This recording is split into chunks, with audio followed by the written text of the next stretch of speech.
Hey, and welcome to another episode of the Blue Screen Brothers. And apologize again. We tried yet one more time to get a Norwegian podcast, and they did insist, and it almost made it halfway there. But we are live at Microsoft HQ at Building 122 in Redmond. And with me, I have my peer Norwegian security MVP, Sanna. Hi, Sanna. Hello. Hello. Tell us something about yourself for our new listeners. Yeah, my name is Sanna Diana, working as a consultant within security and mainly focusing on Azure security. So, that's a bit about who I am and what I do and focusing on. And our main subject today, the startup, is our, you're a Microsoft FTE, and we met before. We had some podcasts before. It's Briand Sanderson. Give us a brief introduction of who you are for our new listeners. Sure. I'm sure some of the listeners have heard some of our podcasts or watched some of our podcasts before. I've been at Microsoft for over 20 years. I started at Microsoft back in the 90s when the World Wide Web was just starting to explode, and I was very fortunate to be at the National Center for Supercomputing Applications in Champaign-Urbana, Illinois, of all places, where... I only heard Champaign. Champaign-Urbana, Illinois, where the first World Wide Web browser was created.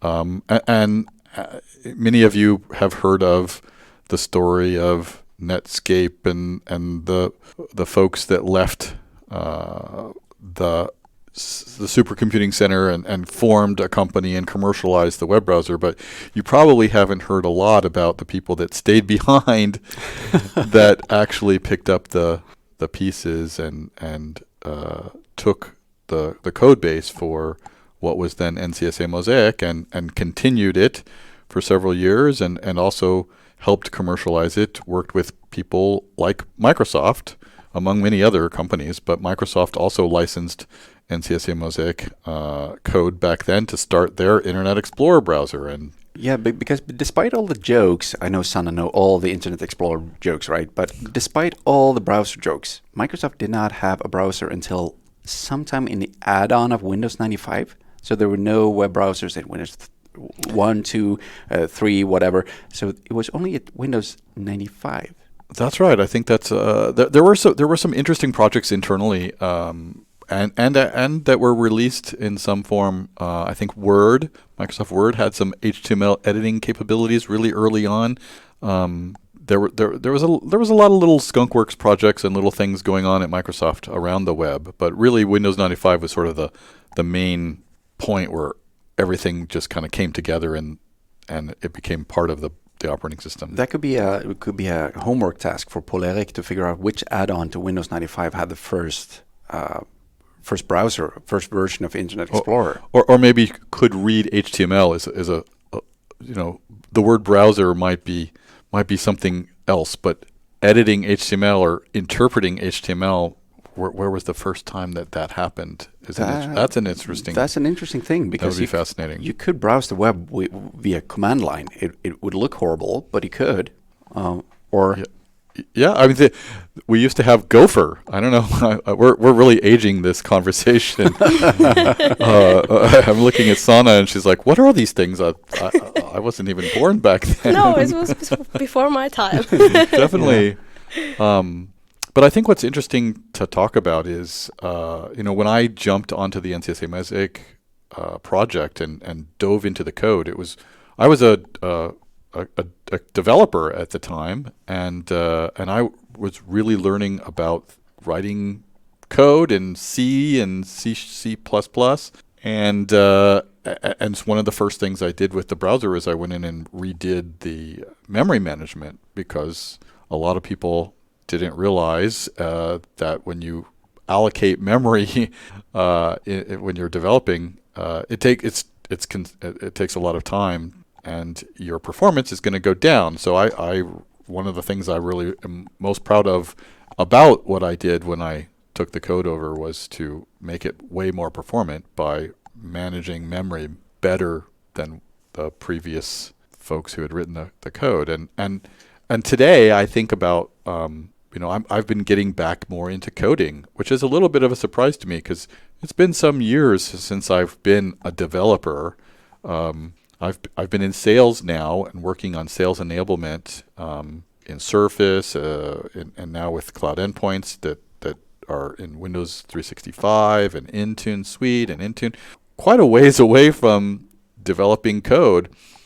But recently, there's this thing that's really started to happen with artificial intelligence and ChatGPT and Microsoft Copilot, and amazing things have started to come out that once were like unimaginable.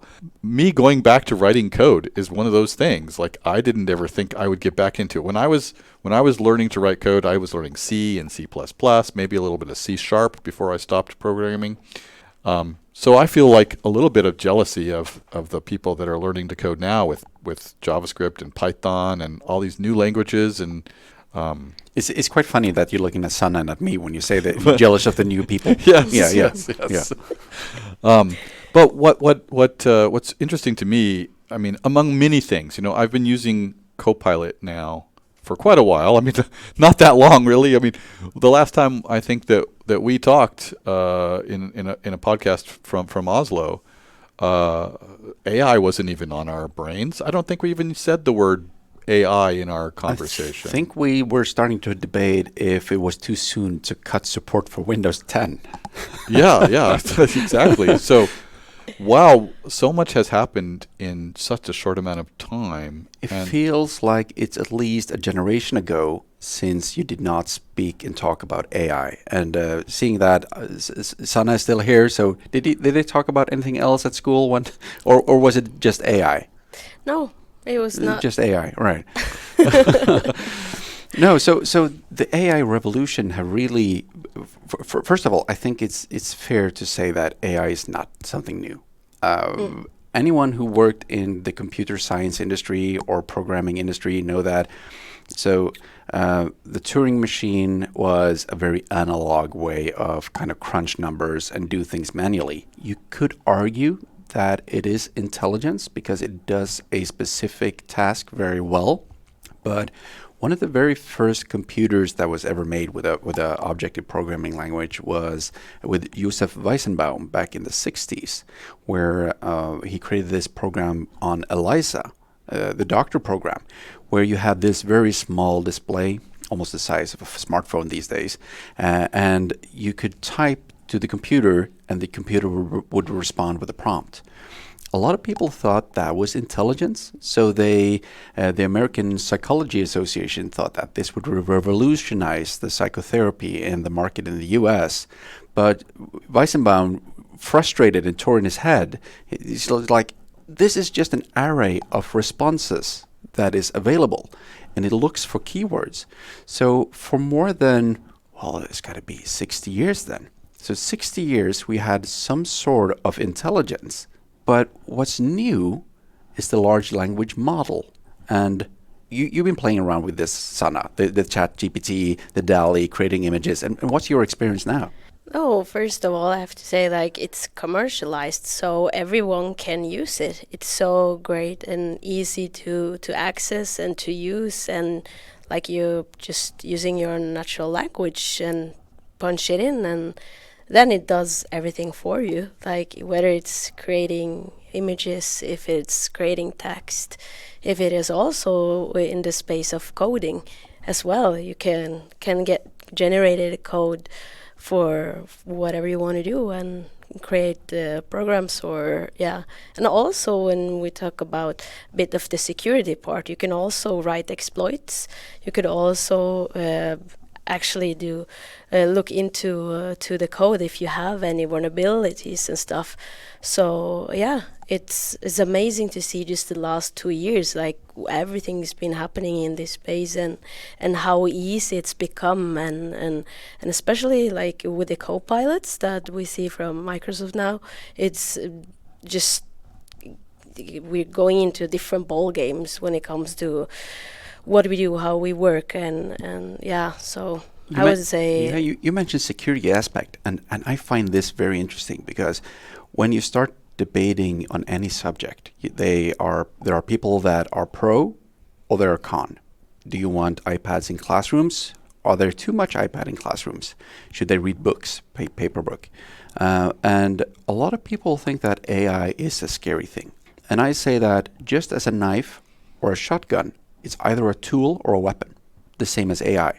And from a security perspective, you have a hard time supervising, managing, and keeping all of your ecosystem safe because ecosystems have grown since the 90s, right? Yeah. So you have to move malware via floppy disks. But nowadays, you could have a million infected devices in minutes. And you could either use AI to create malware or to target attacks, or you can use AI to remediate and inspect to see if something suspicious is happening there. Have you seen into some of the security features there? Yeah, and also a challenge which we're faced with is also that so much gets automated, so you can't truly just trust what you get. You need to also verify that it is valid, and also because what you're dependent on when it comes to these tools with AI tools is the data behind it, and also that you need to make sure that the data behind it is valid, and it's not manipulated or gives you like a wrong direction. So this is a challenge in many aspects of it when it comes to security. Of course, like you say, you can use it for good or for bad, but also another challenge is that we're so heavily dependent on the data sets behind it, and how that will affect what you're getting out of it and if you can trust it or not. So and you've been playing with this for quite some time, Brian. Yeah. I've been fortunate to have access to Copilot for some time. Yeah, you work for this small company. Yeah. This small startup called Microsoft. And I've been using M365, Microsoft 365 Copilot for some time, and it's extremely it increases my productivity. It's like extremely impactful on my productivity. But I've also been using other copilots, right? The GitHub Copilot, for example, and Sanna, you mentioned trust but verify, and I think it's an interesting question. Today when I use GitHub Copilot and I ask it to write a function, or it sometimes says, "Oh, I think you probably want to write your function now," and it starts inserting code. And I learned sort of the hard way that something that looks so seemingly obviously implemented correctly has sometimes some tiny little bugs in it. And I remember once I was just going through and removing some entries in an array, and the function that Copilot gave me seemed to work, except that there was one thing missing, and that it was using a loop. And it was going through and basically it was skipping some of the rows that it should have been deleting. That's a good loop. And then I said, I highlighted the code and I said to Copilot, I think there's a bug here in that it's skipping. And of course Copilot says, "Oh, you're right, there is. Here's what you need to do to fix it." Well, why didn't you give me that in the first place? I spent 2 hours debugging my code, and it was because of what Copilot gave me that's caused me to spend those extra 2 hours. Now, over time, ultimately, I've been saving a lot of time using Copilot. But occasionally there are these trust but verify. So I think one of the interesting questions to ask is how soon will it be when that trust goes up, where we don't have to be as diligent about the verification and the answer is actually correct? That's an interesting question. Because today, in order for an LLM, in order for a ChatGPT, in order for Copilot to be successful, it's got to get you something useful most of the time. And I think we're definitely there. Like, otherwise, it would not be exploding the way it is. I've heard a good analogy here, and that's the AI is like a naive toddler. So it always wants to please the master or its parents. So it gives you things and hope for the best. And most of the time, so if you ask a kid, hey, go and pick me some flowers, you're going to get weed back, right? So you're going to get dandelion and whatnot. So not the prettiest of flowers, but they hope that it solves the problem. And so you need to prompt back and say, not those, I want tulips. So you need to be more clear and specify more. And you mentioned the training and the grounding and how much more you need to put into this. I think we now have reached where AI for the last 60 years have been an infant and a toddler. Mm-hmm. Now we're sending him or her to school. So now all the big corporations are starting doing the machine learning algorithms. They're doing the grounding, they're doing the LLMs. So now it's starting first grade, maybe second grade. So now you got to see the start of the potential of what it could be in the future if you properly educate the AI. So for what projects have you been using it? You mentioned something that you're going back to coding. Yeah. Are you making a new browser? No, definitely not. There's plenty of niche browsers out there, and many of them are quite performant. I don't have to worry about going in and checking their memory usage to make them faster. I think that the browsers are very strong. For me, there's really been two things. One is in my professional work, I've been able to use Copilot to help me solve some work problems. And there's this tool called Power Apps, Power Automate, and before Copilot, it was a little bit of a step up. And I like to compare. I have a chemistry degree. As well as a computer science degree and such. But I like to compare Copilot to like a catalyst in a chemical reaction. There's this thing called the activation energy that you need in order to get a chemical reaction going. And once you hit that, the reaction just goes. And I feel like Copilot is adding acting as a catalyst to raise the activation energy for all of us to become more productive. And what I mean by that is for me to start using Power Automate to actually work through some challenges that I might have, it was a pretty significant step up. I had a few colleagues who were a little bit more ahead of me and tried to teach me those things, but I couldn't feel like I could ask them a million questions. But with Copilot, it's a very patient teacher. You can ask it every question. It doesn't say, I'm tired of working with you. It doesn't have a schedule. You don't have to book time with it. It's right there, and it answers your questions immediately in real time. And you can ask it to go into more depth. You can tell it, hey, I'm a second grader. Tell me how to do this.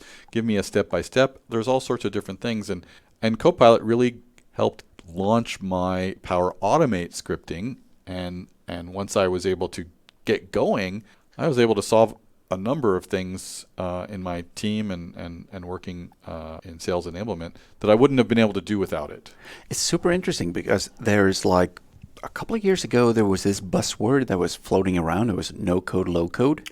And they would make everyone a developer. So you didn't have to be a coder. You didn't have to do a bachelor or master's in computer science or software development, because now we have low code, no code, and Power Automate and Power Apps, and all of these would be a catalyst for that.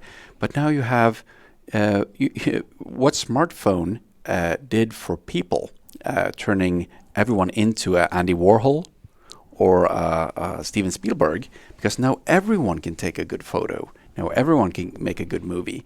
I see amateurs making better movies than I've seen in Hollywood based on their iPhone and iPhone only.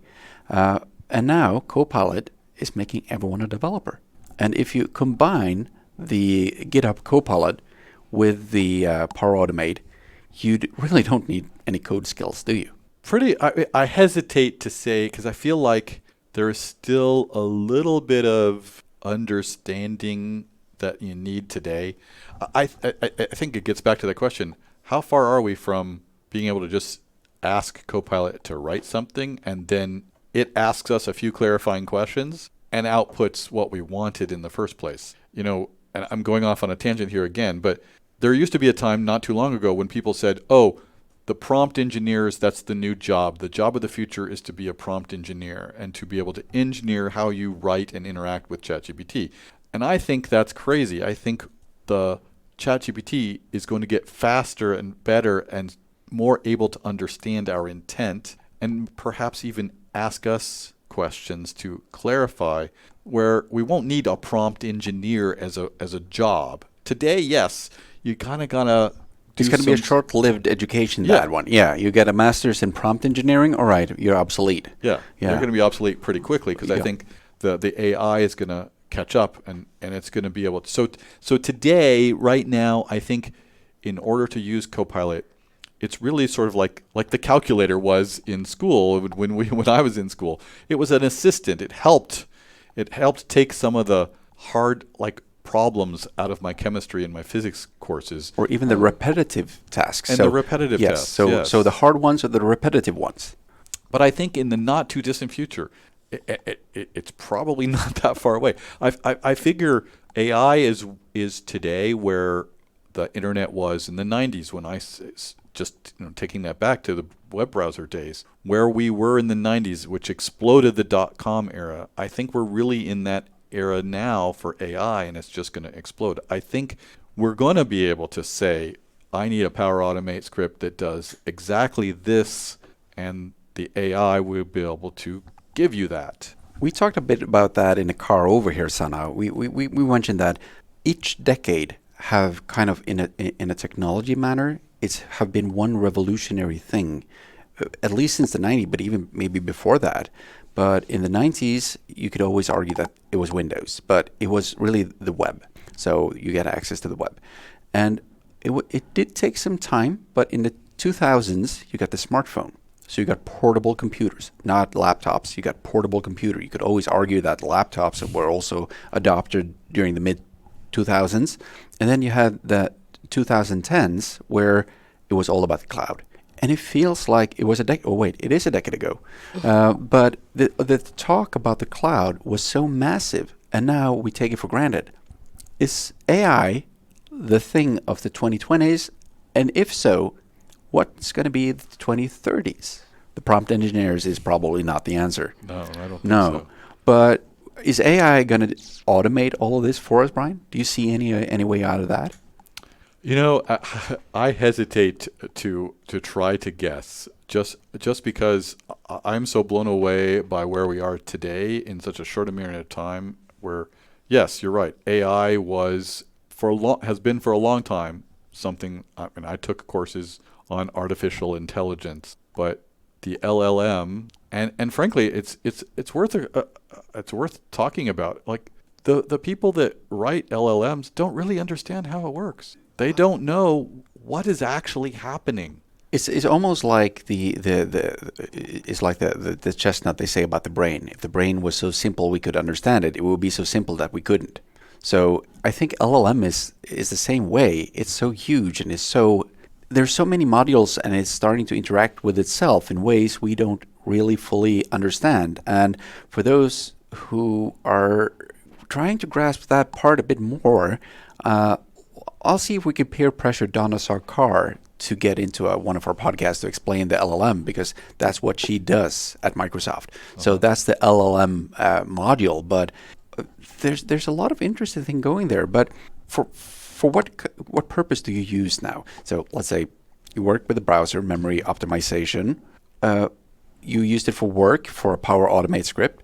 What else have you been using Copilot for? Yeah, I mean, in my personal life, I used to code and enjoy that, and I've kind of missed it, and so recently I've been working on a game, just a little game. Are we going to find it on Steam?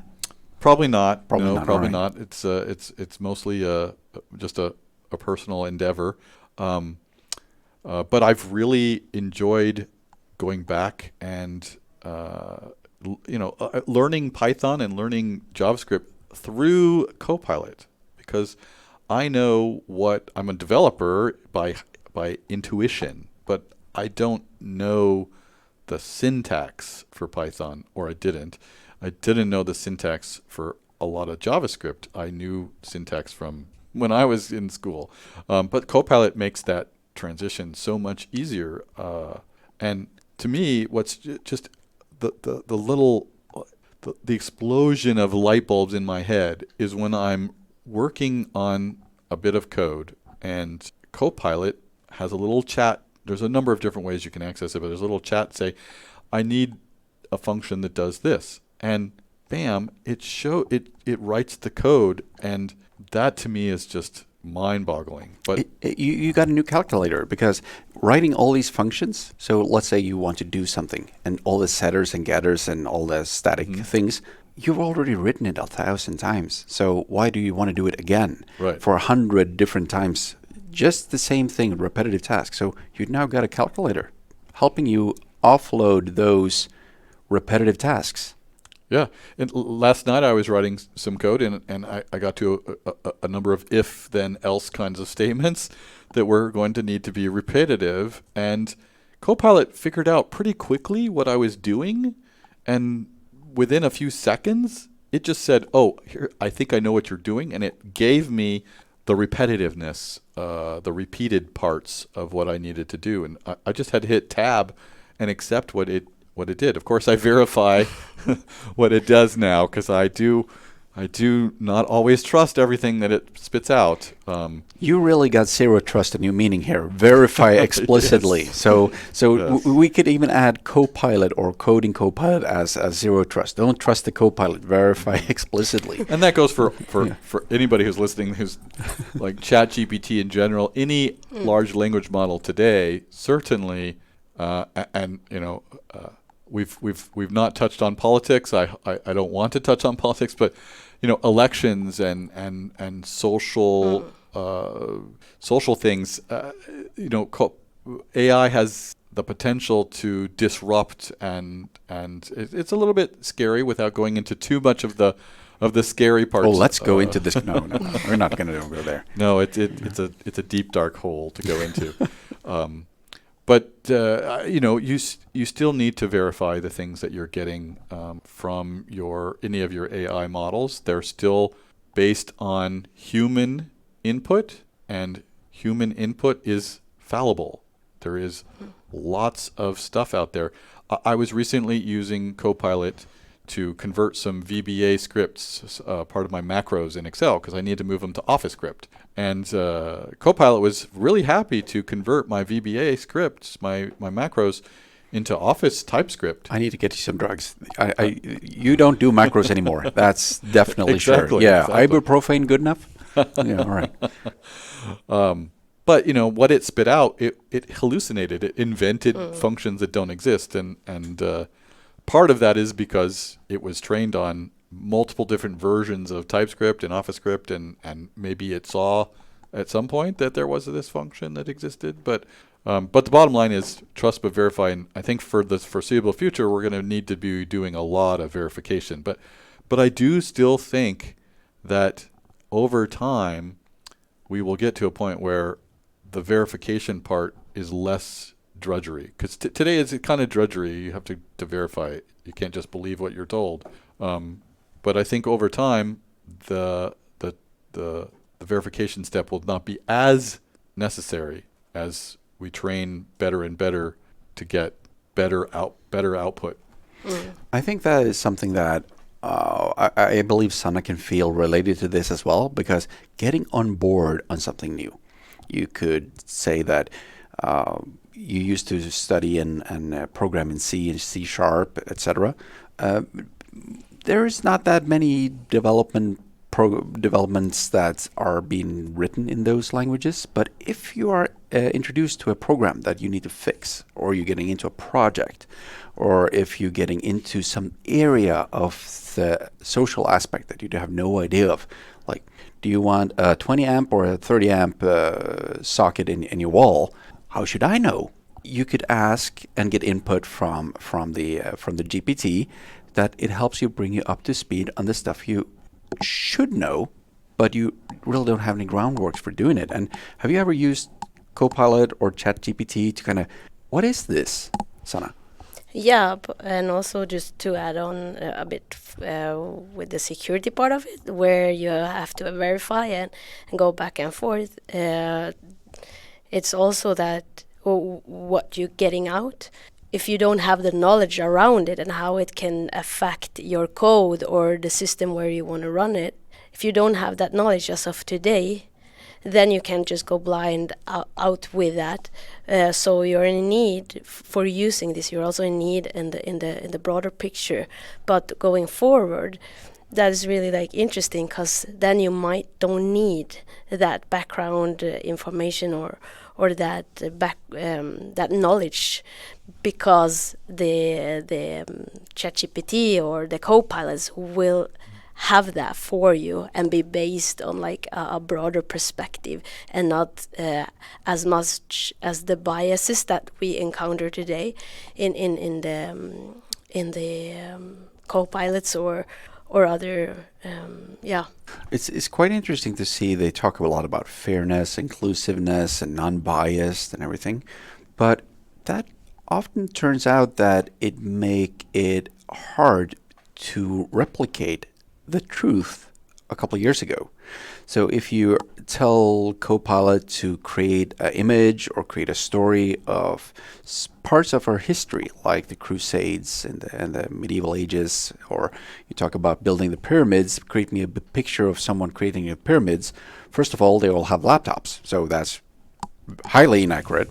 Second of all, they often turn out not to have this skin color that is accurate for the people who build the pyramids. And we see that trying to tutor the AI to both be inclusive, fair, and non-discriminating, but still being accurate of what was the truth for that time. Yeah. Do you see any do you have any approach on that? Yeah, that's a bit touching on what I was saying, that then you, as the user of those models, need to know and have that understanding to actually be able to pinpoint that out. Okay, yeah, back in those days they didn't have a computer, or the ones building there, they had different skin color. So you are in need of that knowledge to actually verifying is that correct or not. But going forward, when these models gonna be even better trained on a broader set of data, they will be able to give a correct feedback that you could trust in a stronger way.